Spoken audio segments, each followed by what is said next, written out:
Yesterday, you were at the 9/11 memorial. We were all watching that. Yeah. J.D. Vance was supposed to be with you. He went out to be with Charlie Kirk's family and to get the body back to his hometown in Arizona. And you said you were going to award him the Presidential Medal of Freedom, which is very nice of you. Any updates on this suspect? Yeah. Can I always say, I think, just to protect us all, and so Fox doesn't get sued, and we all don't get sued, and everything else. But I think with a high degree of certainty, we have him in custody. Okay? In custody. Everyone did a great job. We worked with the local police, the governor. Everybody did a great job. You know, getting somebody that you start off with absolutely nothing. And we started off with a clip that made him look like an ant that was almost useless. We just saw there was somebody up there. And so much work has been done over the last 2.5 days. You know, it's amazing, actually, when you start off with that and then all of a sudden you get lucky or talent or whatever it is. But yeah, I think we're in great shape. Mr. President, he's in custody. Your suspicion was that he was radical left, and now you have more information. What can you share with us about his ideology? Yeah, Lawrence, let me just, and by the way, Lawrence is doing a good job. What's going on? Fantastic job, yeah. Mr. I'll tell you what, I'm very proud of you. Thank you, I said you were going to do well. Yeah, I think that I don't want to go too far. I'd like to tell you some stories that how it happened, but essentially somebody that was very close to him turned him in. And that happens when you had some of those good shots. Somebody is going to say, whether it's a parent or whatever, I'd rather not say.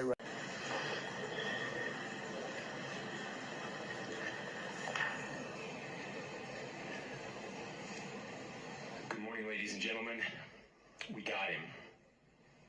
On the evening of September 11th, a family member of Tyler Robinson reached out to a family friend who contacted the Washington County Sheriff's Office with information that Robinson had confessed to them or implied that he had committed the incident. This information was relayed to the Utah County Sheriff's Office and scene investigators at Utah Valley University. This information was also conveyed to the FBI. Investigators reviewed additional video footage from UVU surveillance and identified Robinson arriving on UVU campus in a gray Dodge Challenger at approximately 8:29 a.m. on September 10th, in which he is observed on video in a plain maroon t-shirt, light-colored shorts, a black hat with a white logo, and light-colored shoes. When encountered in person by investigators in Washington County on September 12th, in the early morning hours, Robinson was observed in consistent clothing with those surveillance images. Investigators interviewed a family member of Robinson who stated that Robinson had become more political in recent years. The family member referenced a recent incident in which Robinson came to dinner prior to September 10th, and in that conversation with another family member, Robinson mentioned Charlie Kirk was coming to UVU. They talked about why they didn't like him and the viewpoints that he had. The family member also stated Kirk was full of hate and spreading hate. The family member also confirmed Robinson had a gray Dodge Challenger. Investigators identified an individual as the roommate of Robinson. Investigators interviewed that roommate, who stated that his roommate, referring to Robinson, made a joke on Discord. Investigators asked if he would show them the messages on Discord. He opened it and showed several messages to investigators and allowed investigators to take photos of the screen as each message was shown by Robinson's roommate. These photos consisted of various messages, including content of messages between the phone contact name Tyler with an emoji icon and Robinson's roommate's device. The content of these messages included messages affiliated with the contact Tyler, stating a need to retrieve a rifle from a drop point, leaving the rifle in a bush, messages related to visually watching the area where a rifle was left, and a message referring to having left the rifle wrapped in a towel. The messages also refer to engraving bullets and a mention of a scope and the rifle being unique. Messages from the contact Tyler also mentioned that he had changed outfits. I know there's been speculation as well as to the writing on those casings, those bullet casings, and I believe we have that as well. and I'll share that with you now. So the area north of Campus Drive Road where the suspect crossed over, you saw some of that in the video that we released last night, consists of a grassy area with trees on the edge of the UVU campus. Investigators discovered a bolt-action rifle wrapped in a dark-colored towel. The rifle was determined to be a Mauser Model 98 30-06 caliber bolt-action rifle. The rifle had a scope mounted on top of it. Investigators noted inscriptions that had been engraved on casings found with the rifle. Inscriptions on a fired casing read, "Notices, bulges, capital OWO, what's this, question mark." Inscriptions on the 3 unfired casings read, "Hey fascist, exclamation point, catch, exclamation point." Up arrow symbol, right arrow, and symbol, and 3 down arrow symbols. A second unfired casing read, "Oh Bella Chow, Bella Chow, Bella Chow, Chow Chow." And a third unfired casing read, "If you read this, you are gay, LMAO." We are indebted to law enforcement across the state who's worked seamlessly together, local law enforcement, state law enforcement, and our federal partners with the Federal Bureau of Investigation. We're grateful for everyone who worked together in such a short amount of time to find this person and to bring justice.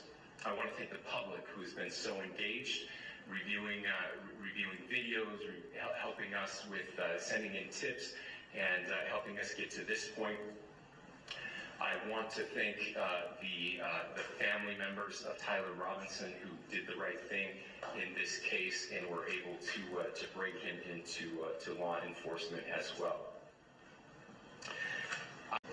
With that, I'll now turn the microphone over to the director of the FBI, Taj Patel. Thank you, Governor. This is what happens when you let good cops be cops. The FBI and our partners are proud to stand here today together to bring justice to the family of Charlie Kirk and honor his memory. I want to express my deep gratitude to President Trump, the Vice President, and the entire White House who have been so incredibly supportive with both resources and just personally to the FBI as a team. They had our backs the entire way, and I just want to express my gratitude for giving us the resources we need to operate in this space to bring this sort of justice at this sort of speed. In 33 hours, we have made historic progress for Charlie.